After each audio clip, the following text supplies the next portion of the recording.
All right. Well, I will go ahead and get started here while you all make your way in and settle in. Thank you so much for joining us, everyone. This is the fourth quarter Marine Marketers of America Education Seminar. And today we're talking about getting started with influencer campaigns. Really excited to have everyone here along with our panel of experts. Each is going to go through their presentation. And if you have any questions, please drop them in the chat and we will have some Q&A at the end of the presentations. So today we're really happy to have with us Kelly Wheat-Tucker from Sprout Social. Give everybody a wave.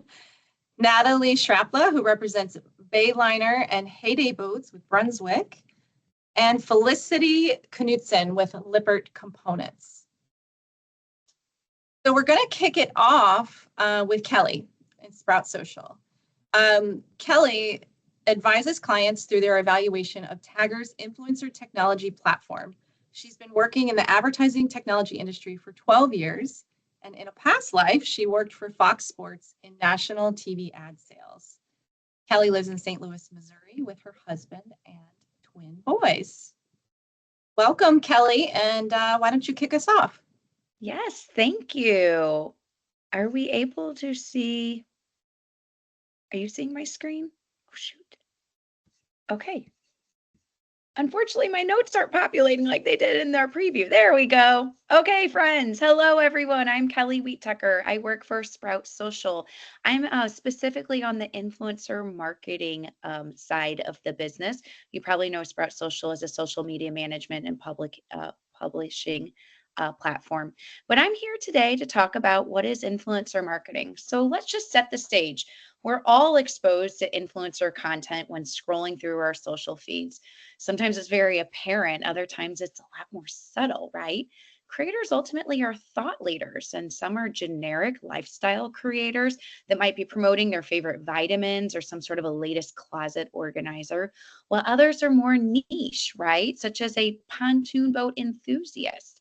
So nano creators might have less than 5,000 followers, where a mega influencer might have over 1 million. But both of these people have influence over their audience. An influencer could also be a professional wakeboarder that's maybe sponsored by your company, and they create content to showcase your company's products or services, right? Simply put, creators are everywhere, and that's why we're having this webinar. So how does influencer marketing fit into your media plans? Let's move on. I've got a little bit of research to share with you. So this research is hopefully going to be helpful for my friends in the room that are maybe still trying to get the C-suite to let them play in this space. So this is a piece of a graphic from eMarketer. I titled it Adults Under the Influence. What we're seeing here is that adults at all ages are being influenced by creators to make purchases. Specifically, we're really seeing those younger audiences, the 18 to 44 demos, that are the most heavily influenced. So if your brand is targeting those younger audiences, you definitely need to be playing within the influencer space. And if you're not doing it now, it needs to be part of your 2025 plans. If you see at the bottom those little colors, it's a very often, somewhat often, not very often at all.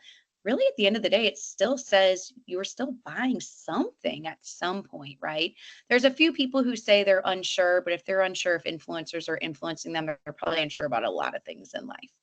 All right, let's also see why creators are maybe influencing people. And I thought this was fun, but squirrels, right? We're all familiar with Twiggy the water skiing twirl. And really, why are influencers influential? Well, it's the content that they're making. A great creator is going to know what resonates with their audience, what gets them excited, what's going to make them like, comment, and share, and maybe ultimately buy. Looking at these screenshots, I have a couple lightning bolts, as you'll see. Those are just key metrics I wanted you to take a peek at. This content featuring Twiggy the water skiing squirrel went viral. Both of these pieces of content earned over $4.5 million in earned media value and had off the charts engagement rates at over 5,000% and 1,000%. So maybe Twiggy can't be a part of your campaign, but I'm sure that you can find some creator who can create some content that's going to make people want to purchase. Looking at influencer marketing growth over the past year. Now, this is a study that was from the Influencer Marketing Hub's annual State of Influencing Marketing benchmark. And what I'm showcasing here is that nearly 60% of advertisers that are already playing in this space planned on increasing their budgets this past year. About 20% of those companies were planning on keeping the same. And then there was, additionally almost like 18% that weren't quite sure or maybe were planning on decreasing the budget. But in a nutshell, what I'm trying to showcase here is this is a growing part of most advertisers' media mixes. And then it comes down to how to measure success. So I know that Felicia and Natalie will be touching a little bit more on this on their specific brands. But again, coming from that State of Influencer Marketing Hub, we're looking at different types of KPIs. So a majority of brands out there are using awareness metrics like views, reach, and impressions. Typically, I see this when advertisers are looking for a reach at an efficient cost per thousand or maybe a cost per view. Some other campaigns are measuring engagements. Engagements are likes, comments, and shares. This is definitely a more mid funnel approach. And finally, for those lucky advertisers that have easier attribution models like those in e commerce, they like to measure conversions and sales. I understand that a lot of marketers in this webinar right now may have a harder time measuring direct sales or conversions simply because your end product's purchased at a retailer or a dealer. So you'll probably be looking more at views, reach, and impression, those awareness metrics and engagement metrics to identify success. Now, I did use our platform, Sprout Social Influencer Marketing, or those who are a little bit more in depth into the industry. It's formerly known as Tagger.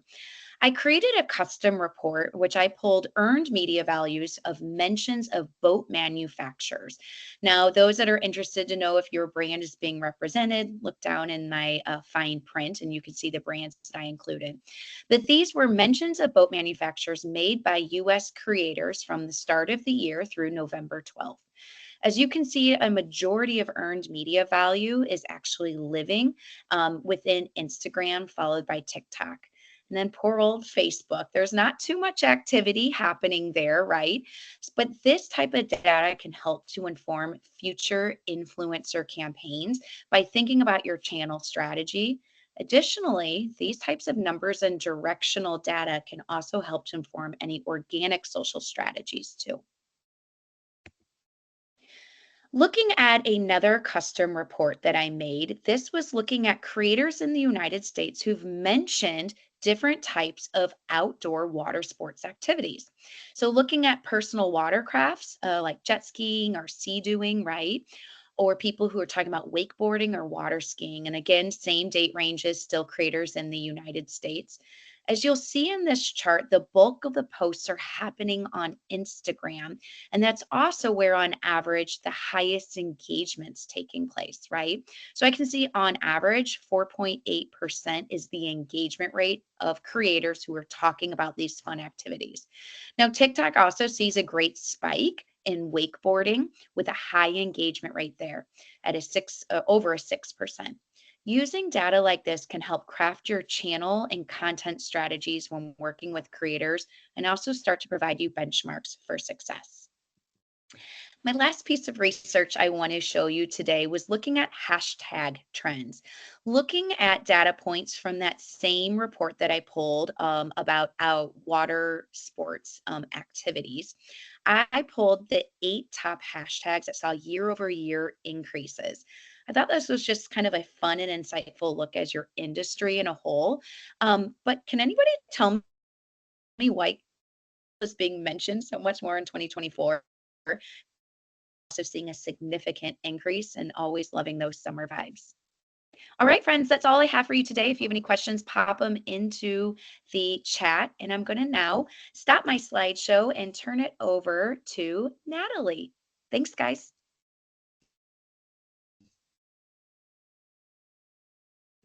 Thank you, Kelly. That was a great overview of kind of, what's going on out there in the world as it relates to the marine industry. And I know there are so many rabbit holes you could go down on each slide here. So thank you for giving us that broad brush. And if anyone has questions, we're happy to dive into that more in the questions.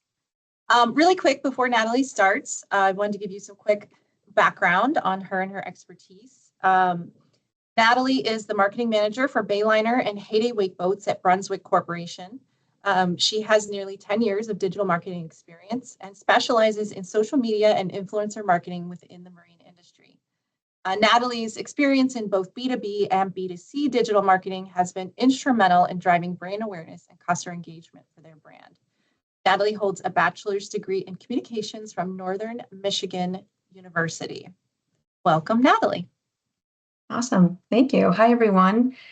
As the team just mentioned, I'm Natalie. I'm the brand marketing manager for Heyday and Bayliner, and I'm going to chat through how to get started with influencer campaigns based on my experience. So when I know I want to get started with an influencer campaign, I think about these 6 key things when planning a campaign. So I encourage you to think through these things as well when you are on the verge of creating an influencer campaign. First, it's important to define your goal. Now, influencer campaigns can be fun and flashy, but it's important to understand the purpose of your campaign. Are you trying to increase brand awareness? So maybe you want to grow your social followers and you want to pair with a macro influencer who's got a large following. Maybe you want to generate leads, work with an influencer that's known in your industry, having them share a landing page with a form to generate more marketing qualified leads. Or maybe you just simply want to boost social media engagement. Maybe pairing with an influencer that's creating strong content that resonates with your audience might make sense to partner with them so that you have strong content and engagement. Here I've got an example of what we did with Bayliner. We recently just partnered with a female angler to help launch our new fishing side console. What we did is we asked this influencer to create some thoughtful social content promoting her female angling lifestyle along with a chance to go out on our new fishing side console with her. So we asked her to create some social Instagram reels, some Instagram stories, while also sharing a landing page for consumers to have a chance to enter. This campaign did very well for us. For only running 2 weeks, we've had over 200 marketing leads come and fill out the form, which is great.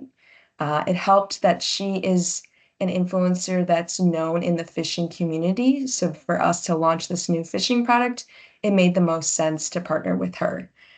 So it's always important to think through what your goals are to determine what influencer might make sense for your campaign. So this kind of goes right into knowing your audience. As Kelly talked about which social channels are best, Instagram and TikTok are the stronger ones. Maybe you do have a large presence on YouTube for fun lifestyle vlogs of boating and things like that, then it might make sense to partner with a YouTube influencer.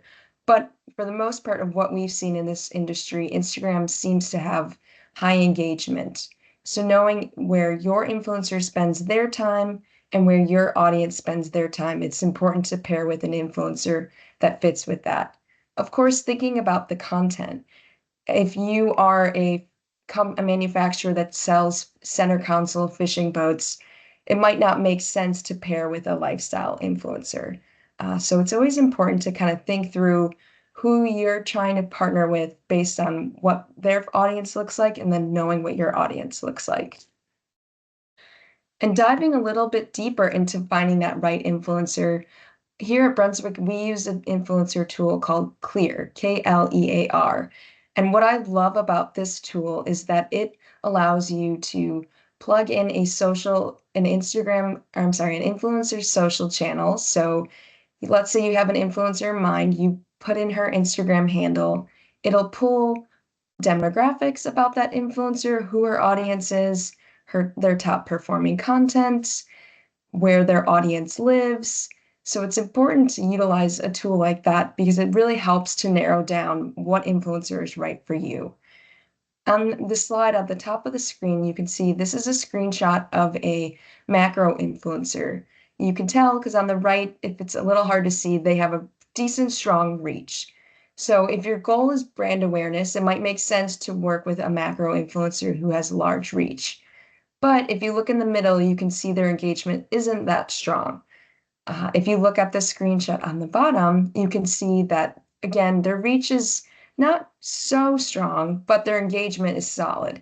So that means that all of the content that this influencer is sharing is really resonating with their audience. They're interacting with it and engaging with it. So if your goal was maybe to boost social engagement, a micro influencer with these stats might make the most sense. Of course, none of this really can get started unless we have budget for it. So, of course, we need to think about all the things that might have budget for this campaign. So, obviously, to pay for the influencer, what is your campaign going to look like? Is it a meet and greet with that influencer? Will you be covering travel for the influencer? Will you be covering travel for the winner? Will you plan to take the content that the influencer creates and maybe turning it into paid social ads? And maybe even taking it a step further and taking the content they're creating and hiring a videographer to spend the day with that influencer and create more content. So there's a few things to think through of what budget you might need for your campaign. Of course, I know some of you might feel, oh, I've never dabbled with influencer campaigns because I don't have the budget. You would be surprised of how many influencers are actually very affordable to work with. And another thing to keep in mind is some influencers prefer products instead of compensation. So if you're able to lend a boat or a product for this influencer, maybe for 3 months, they might prefer that versus cash. And the bonus with that is they're more likely to create free content for you to use. So there's pros and cons to both, but definitely don't be daunted that thinking you have to have tons of thousands of dollars in order to work with influencers. They're a lot more affordable than you may think. And then, of course, the last thing is thinking about crafting a message. So you want to make sure the influencer you work with understands your brand values and your tone of voice. But of course, you also want to allow a little bit of creative freedom with this influencer. If you don't allow creative freedom, the content might come off as very sponsored. This is clearly not authentic to them. It might not be authentic to their followers. So you want to make sure that the influencer has a little bit of flexibility.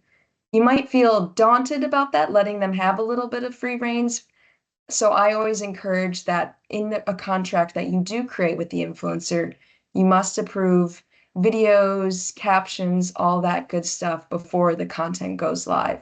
That way you feel comfortable that they are touching on your brand values, but still allowing them to have some creative freedom.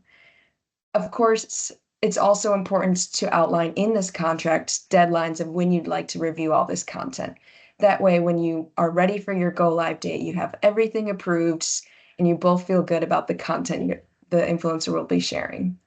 Here are some examples on the screen of a campaign we did with Heyday Wakeboats a few years ago.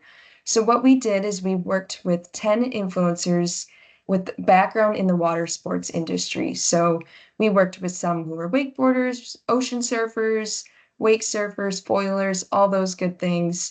And we invited them out on our new Heyday H20 for the day. So what they got to do is they got to experience the boat, ride behind it, really understand how the product works, create their content out on the water that day, and then come the product launch day, we ask them to share their content and their experience on the new H20. So in some of these captions, it's a little hard to see. You can tell that we allowed them to have some creative freedom on what their genuine experience was, but we did ask them to use certain branded hashtags for the product launch. To me, this is the best way to kind of get authentic content, being able to have the influencer experience the product for the first time versus not letting them have the experience. It definitely goes a long way when they're able to go out and test the product themselves. And of course, once the campaign is completed, it's important to be able to track the results to really understand, was this a successful campaign? For us at Brunswick, we utilize the tool Clear. And what I love about this tool is when the influencer campaign is started, we ask the influencer to connect their social channels to the tool. So that way, when they are posting in real time, whether it's stories or reels or videos or anything like that, we're able to see the data pull through in real time. So that's great for us. We don't have to hassle the influencer to grab that data. We're able to see it right away. Being able to track the engagement rate, video views, impressions in real time definitely makes it easier. Now, that doesn't mean to say you can't do this without an influencer tool. It's definitely okay to recommend in the contract, hey, I'd like to make sure we can track the video views of these reels, impressions, how many clicks to the stories, to the landing page we asked you to share. That's definitely okay to ask in the contract. Just make sure it's clear to the influencer what is expected of them. And in order to really understand the results of it, to me, you think about what their followers and their engagement rate looks like and kind of compare it to what your social engagement rates and followers look like to really determine the success. Did you notice from when you first started the campaign where your followers are at and where they grew? Did you notice the video views improve and impressions and things like that? So it's definitely important to kind of track those things before the start of the campaign and then being able to compare near the end of the campaign to really see the success. So from my point of view, that was just a very high level of how to get started with influencer campaigns. It's very straightforward and very easy. Definitely don't feel you need to be discouraged at all. And I think that's everything I have, and I will pass it to our next presenter. Thank you. Thank you so much, Natalie. I realized at the start of this, you all, I didn't even introduce myself. So I'm Stephanie Vadalero. I serve on the MMA Board of Directors, and I also oversee strategy and operations for the recreational boating and fishing. So again, I'm really excited to be part of this and excited for all the great knowledge and expertise our panelists bring today. Natalie, really quick, I wanted to say, I really loved that heyday example, and I want to echo the effectiveness of campaigns like that. RBFF, through our Take Me Fishing brand, has hosted trips like this where we get people out on the water, experiencing it in real time, and you get great social content and social engagement that way. But then you can build in content capture so that you come away from it with great video and photos that you can use in your social space, your newsletters for many time to come. Sometimes you can turn that content into media stories as well. So we have found a real sweet spot with that as well. I want to echo the effectiveness of that. Okay, so moving on, I want to give our next panelist some time to pull up her slides, and I will give us a brief introduction of Felicia Knudsen. She is a marketing professional with a strong background in social media strategy and brand management. As the global social media manager at Lippert Components, she oversees social media efforts across 28 active channels for the company's 10 flagship brands in the marine, automotive, and RV segments. She leads strategic social media campaigns that drive engagement, connect with audiences, and align seamlessly with broader marketing objectives. Felicia holds a Master of Science in Digital Media and enjoys exploring creative ways to connect brands and customers through impactful storytelling and data-driven strategies. Alicia, welcome. Thank you so much. Can everyone see my slides? Awesome. Cool. Well, thank you for the introduction. Just to jump right into it, as you said, we have a ton of different brands. So here at Lippert, we're actually fortunate enough to have a designated social media team. So this is the full team that we have. We've got 3 social media strategists, and they obviously all help support our influencer management. We've got a content creator where 80% of his job is solely to create content. And then we have 2 moderators who are the ones that are listening and engaging with all of our customers, and of course, influencers and brand ambassadors online. So here is the full portfolio of brands that we manage. So as you said, 28 active social media channels. So we definitely need these people to help support all of the brands that we have. And we're averaging at 500 posts per month. So we have a large volume that we're managing. Everything that falls under the Lippert social media umbrella includes organic social media posting, which is just what we do daily, social media influencers, brand ambassadors, they are different in our world, social media listening and moderation, and of course, we collaborate with our paid media team for paid social media. And then I just wanted to highlight all the different resources, vendors, and tools that we use. Some of them do have some crossover, but to start, we actually utilize Full Stop Marketing as our agency to help support with influencer management. Christian Axness is who we work with, and she's absolutely wonderful. She helps vet and manage our influencers day to day. We also have a membership with socialmedia.org where there's tons of other social media managers that share the same challenges and experiences every day. So it's been a wonderful membership for us. We also utilize CapCut Plus, Sprout Social for scheduling and social media community engagement and moderation, TalkWalker for social media and internet listening, Sidekick for influencer management, Canva Pro, of course, and then ChatGPT Plus and Adobe Suite. So how we manage our contracts for influencers is actually our legal team has drafted up a template that we fill out. So everything here in yellow is what we usually update.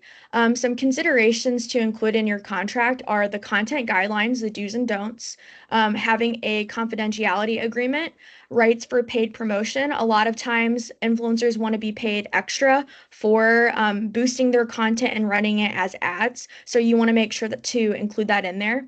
The actual deliverables. So if it's, 10 story slides and 3 reels, you want to make sure you outline that specifically in the contract.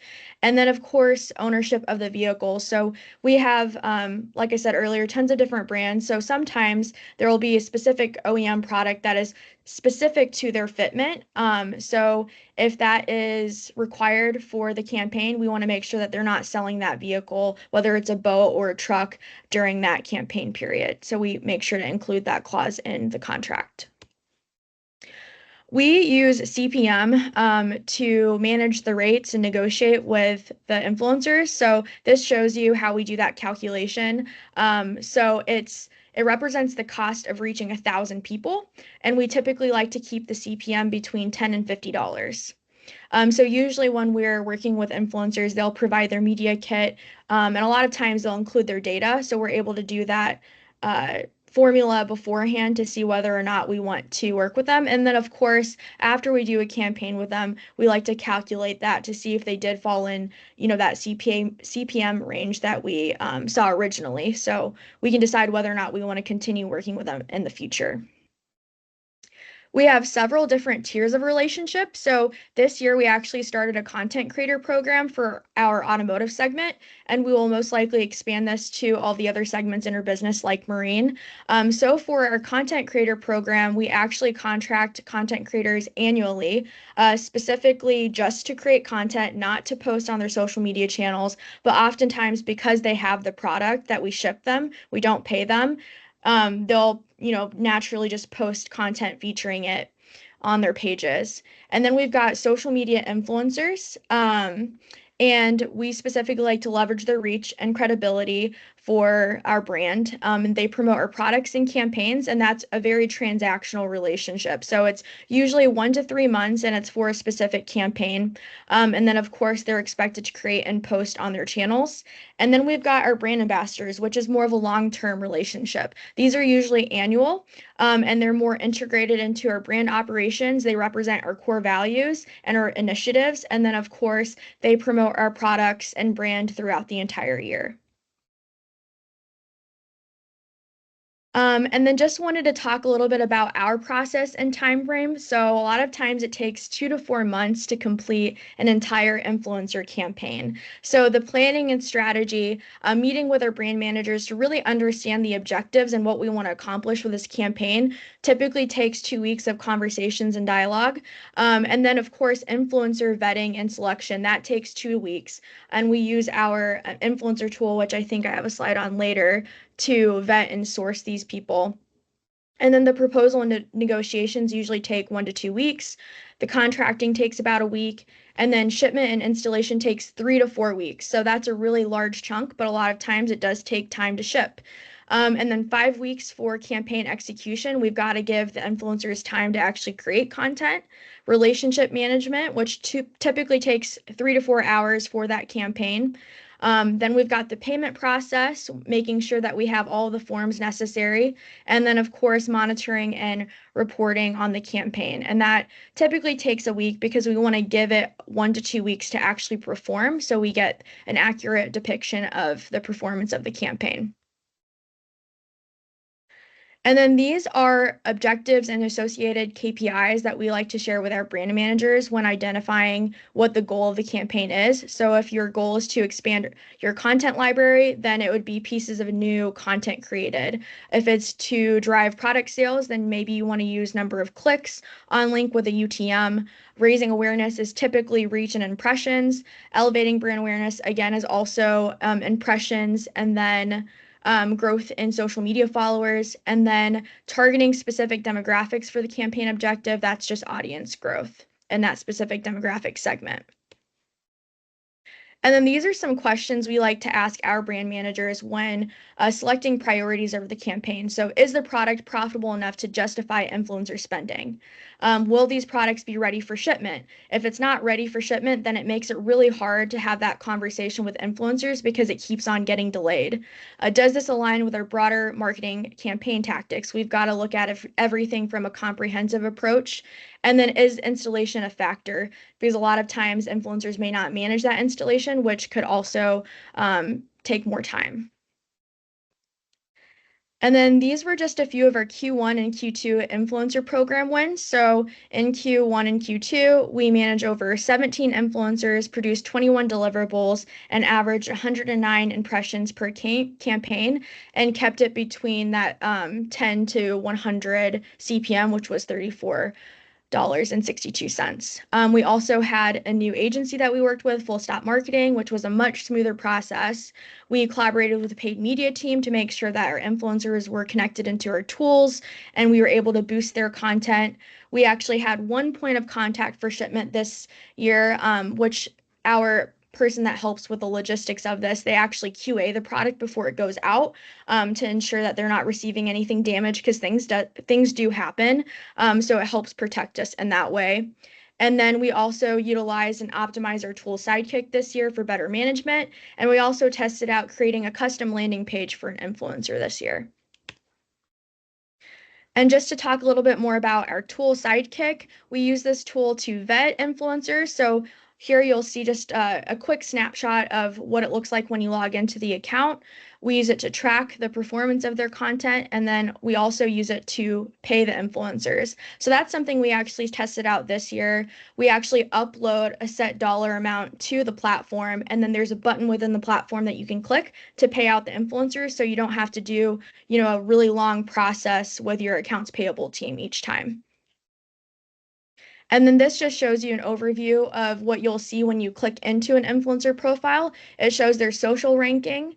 It also shows their top brands and hashtags that are associated to them. We also have a profile analysis that breaks down each platform in detail, so you can see the average amount of views and content that they share. And then this is my favorite slide, the audience breakdown. So you can actually see the gender distribution, racial breakdown, income level. So if you know you're trying to target a specific audience, then you can look at this before even reaching out to an influencer. And then now I'm just going into the different things that we established before working with the influencer, which is the campaign overview. So for this specific campaign we did with the Gale Force twins, we just shared that Lumar was looking to increase brand awareness and sales of the shallow water anchor. And then we have the who, which is influencers should have a strong following within the boating and outdoor community, and then the timeline. We also share the product messaging with the influencers so they know exactly what we want them to hit on. Typically, when we talk about the brief and what they create, we want influencers to create content that feels natural for their channel. So it's a collaboration on what the actual deliverable is in the video, but we want to make sure that they're hitting on all of these different product messages. We have a do's and don'ts list. So do say Lippert or Lippert family of brands. Do not say Lippert components. That's actually your old name. Do not mention or show competitor products. A lot of times people will have competitor products just naturally speaking. So as much as possible, we want it to not include that. Do not be super specific with time and date in case we want to use it at a later time. Offensive language, and then making sure that they do not feature prominent logos or graphics in their clothing. And then we actually put everything into a slide for the deliverables, and then all of the different channels to tag and hashtags to include. And then I just wanted to play the output of one of these videos, which was super successful with 19,000 impressions and 17 comments. Did you know that South Florida is home to the non-native peacock bass? Today we're using our Lumar shallow water anchors to catch some of these beautiful fish. Although peacock bass are indeed not native, that doesn't necessarily mean that they are invasive. They were introduced to help control the invasive Mayan cichlid population, which was harming our native largemouth bass population. By preying on the Mayan cichlids, peacock bass help maintain a balanced ecosystem in South Florida's freshwater canals. We had an awesome time catching peacock bass today, all thanks to our 100% electric Lumar shallow water anchors. They connect to our house battery, which charges while the engine is running, so we spend less time on maintenance and more time fishing. And that's it. So that was the output of the campaign, and you can see that it actually worked within Gale Force Twins' content strategy. So it's not about what we want; it fits into what they typically do. Thank you so much, Felicia, and to all of our panel of experts for your insight and knowledge around these topics. I did want to say, Felicia, I love your do's and don'ts. I know our social media manager would tell me when you're creating these agreements with the influencers to be as specific as possible, right? Try to think of everything because they will likely do something that you're like, oh, I wasn't expecting that. Anyhow, okay, so we have come to the end of our presentations. Catherine Carlson, who was instrumental in the planning of this webinar, she's been my sidekick, is going to help me out a little bit with the Q&A piece of things here. Catherine, do you have any questions from the chat that our panelists can address? Yes, there are a few questions. I'm going to kind of start with the bottom up. So Felicia, this one's for you. Between Clear and Sidekick, do you notice any key differences between the platforms and which one performs better? So I actually have never used Clear. I only know Sidekick, but I've used Meltwater and another program. They're all very similar, but I don't know, Natalie, have you used Sidekick in the past to be able to compare the two? Great question. So I haven't, but Meltwater is Clear is owned by Meltwater. So Meltwater is the social listening tool and Clear is the influencer tool. But to your point, Felicia, I do feel a lot of these tools are very similar. I think it depends on analytics and the robust of the tools of what you need to get started. From my point of view, Clear is very simple and easy to use, gives you everything you need. And then the fact that we also have a subscription with Meltwater to see the social listening piece of it is helpful. So it's kind of hard to compare. I haven't personally been in Sidekick. I know for us, the big game changer was being able to pay influencers from the tool. So I don't know if Clear or the other competitor tools for influencer management have that function, but if you guys are vetting different tools, I would definitely look for it because it makes it much smoother. So you don't have to go through the accounts payable each time, getting them set up, providing an invoice and processing. So that's something I would look for if you're vetting different influencer tools. Kelly, did you want to add to that? Yeah, thanks. I've seen a lot of influencer platforms. Yes, I work for one, and I'll say they all have their own pros and cons. Some have better features that might be more, akin to what you need for, brand ambassadors or payments or something like that. So really just do your homework, do your due diligence, and sit on demos and ask questions, because no one solution is going to be the golden bullet for everyone. Great point. Thank you. Okay, next question is about brand ambassadors. And I know, Felicia, you had mentioned brand ambassadors. You normally keep brand ambassadors on for 1 year. Do you normally end your contract with them, or do you renew them? And how do you get them to engage and create content? Yeah, so we've had brand ambassadors under social for actually just less than a year now. But typically for a company, we renew. But moving forward, we'd like to keep them for a year and reevaluate each partnership to see whether or not we want to continue that relationship. We don't want it to be a given that we're always going to work with a specific individual just because the needs of the business change. And sometimes if you're working with a specific brand ambassador for, say, 5 years, maybe it's, time to freshen things up a little bit for both sides. I was going to mention there's a lot of studies out there that show that influencer content best when you have obviously reach and frequency, which are the goals of media, but it's a frequency play. If you think about it, your audience isn't going to catch every single piece of content that they've created, that ambassadors created about your brand. And so by providing them multiple opportunities to see that creator engage with the content is going to help your brand overall in terms of building awareness and use cases and things like that. Similar to how if you buy TV spots, you need, multiple times and frequency. So it's the exact same thought here too. Good, thank you. One final question. I'm trying to find it in the chat here. I thought I saw it, but it was along the lines of payment for influencers. And Natalie, you had covered this a little bit in the general sense, but I know I would love to hear a little more about your campaign you did with your Heyday boat launch, and how that worked out with payment. Was it a product exchange, and how sort of the nuts and bolts of that campaign? Yeah, great question. So for that specific campaign, we did not let them have the product. It was just experiencing it for the day. But we did pay for them to travel to the lake where the boat was at. We paid for their lodging, and then we did give them payments for being there and creating content on our behalf. So that one we did use payment versus product. But for Heyday, kind of on the topic of brand ambassadors, we do have brand ambassadors that we sponsor. They have a boat that they use, create content, but I'd call them more brand sponsors than influencers.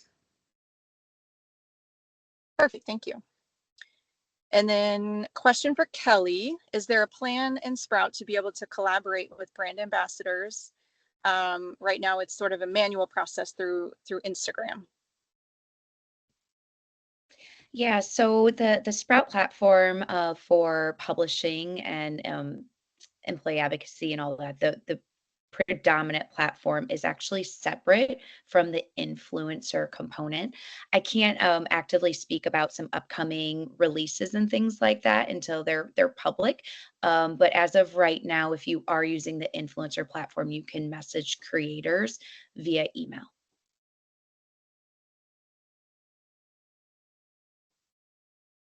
Okay, I think that was all of our questions. I have another one. I'll pop in there. For Kelly, but others feel free to chime in as well.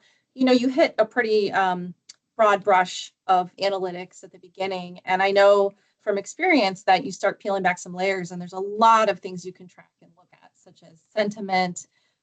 What are some of those other things that you can look at within a evaluation tool?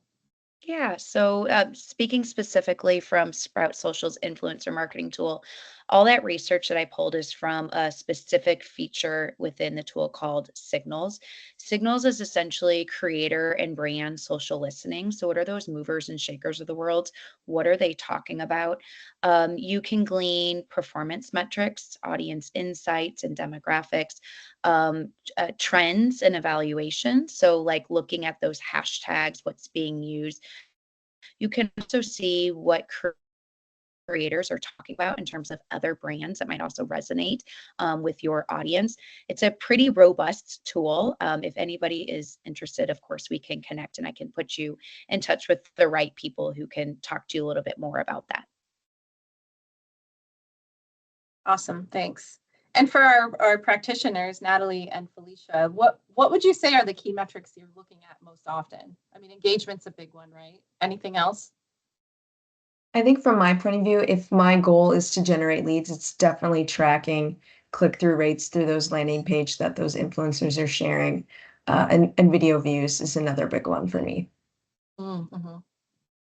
Ours is definitely impressions. A lot of times we can't provide a, specific UTM for our influencers to sell something. So a lot of times it's just brand awareness, which is impressions.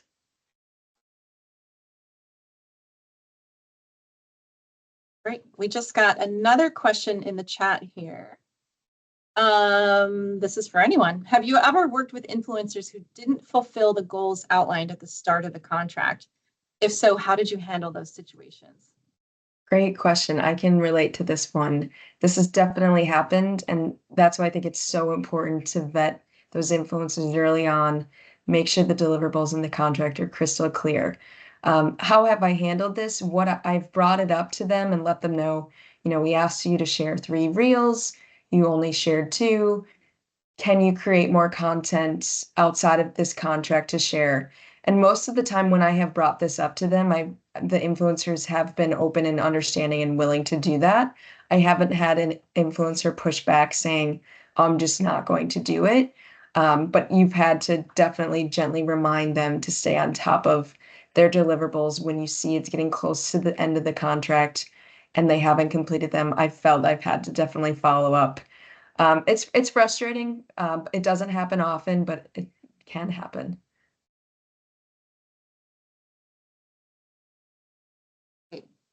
Okay. Do we have any other questions before we wrap things up? We've covered everything in the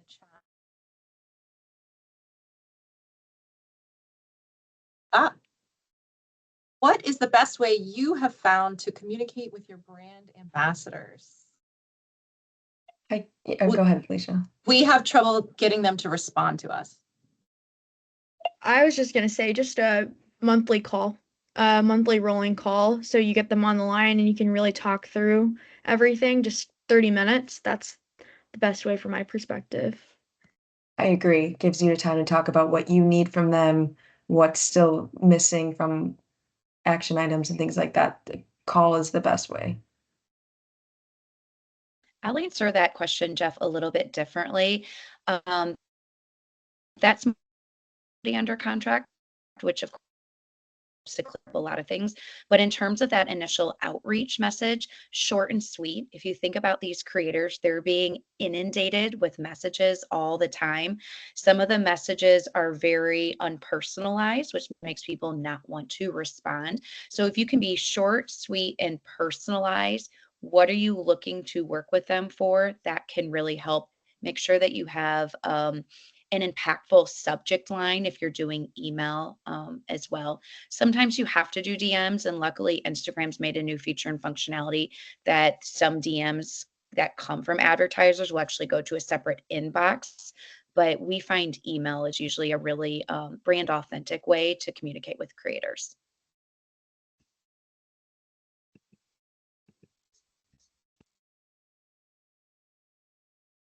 Stephanie, you're muted. Question that just came into the chat, and I apologize because this was asked earlier and I forgot to come back to it. Do any of you have a sample contract that you would be willing to share with someone? Yeah, absolutely. Yeah, okay. I can connect you guys after the Okay. webinar. Great. Here's another question. Have you noticed a difference in engagement or reach when incorporating the paid partnership feature on Instagram with influencers compared to organic posts? Anyone want to take that one? Yeah, this is a great question. So I've definitely seen reach actually expand further for this, which in the end is beneficial. I know, and when this feature first came out, I was a little nervous to use this because I thought we're going to have less eyes on this. People are going to not want to interact with this content, they see it's paid. But now there's so many influencers out there that are working with companies and sponsoring them that I think audiences are no longer turned off by that paid post mentioned. So to me, in my opinion, what I've seen with our campaigns, it's still performs just as well if it wasn't mentioned. From a regulatory aspect, make sure that the creator is making it clear to their audience that there is some sort of an ad partnership, gifted, hosted, something like that, just to keep you out of legal troubles from the FTC. All right, all kinds of good questions coming in now. I understand that you use a CPM to determine rates, but how do you handle influencers, such as macro influencers, who have specific fees for working with brands? Do you ever encounter influencers with social kits outlining costs based on the type of content? Yeah, I can jump here on this one. And I can give it to Felicia if you can add to it. From my experience, I've worked with both. Some influencers have a set social kit. So for us, we've worked with some influencers at boat shows. They've come to our booth at the boat show, promote our presence, and for that, they have a specific boat show social kit. To me, the fees are affordable, they're not outrageous, and it's clear cut of what they'll create, which is exactly what we're looking for boat show content. Yeah, I think that the media kits are a starting point. I think it's a conversation. A lot of times you can still do your own calculation on your end, even if they don't present it to you in that way to see what their CPM is. But of course, like if you're having them attend a booth for you, you can't use CPM for that. It is a different cost. So that's just a conversation with your team on whether or not it's worth the investment and if it's really going to help you get foot traffic to your booth. But yeah, I think you can still do that calculation on the side, even if they don't provide it to you. Yeah, that's a good point. Another question just came in, and I have a feeling I know the answer to this one, but I'm going to let the experts answer it. What is the best platform for influencers? YouTube, TikTok, Facebook, Instagram. Any thoughts on that? So going back to what I said in my presentation, I think it depends on where your audience is. If your audience has a large presence on YouTube, I would partner with an influencer who has a large YouTube presence. But as far as the best platform in what I've experienced the best success with Instagram and TikTok. I agree with what Natalie said. It just depends on where your audience is, but Instagram is probably our preferred and best one. But specifically at Lippert for our RV community, there's a ton of people on YouTube. So that would be like the best performing platform for influencers for that. Okay, great. Last call for questions. Wrap.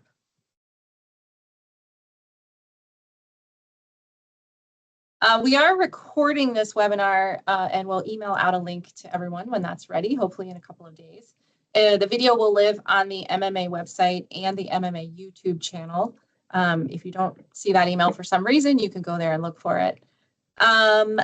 Really quick before we close, I want to remind everyone that submissions are open for MMA's Neptune Awards program, which recognizes the best of the best in the marine industry. I'm going to drop a link in the chat where you can learn more. These awards are given out at the Miami Boat Show at a very special reception that is a lot of fun. So check them out. There's some new categories this year, and I encourage everyone to get involved. And with that, I thank our panelists. I thank you all for being here today to learn more about getting started with influencer campaigns. And stay tuned for our next webinar coming in Q1. Thanks, everyone. Bye. Thank you. Thank you.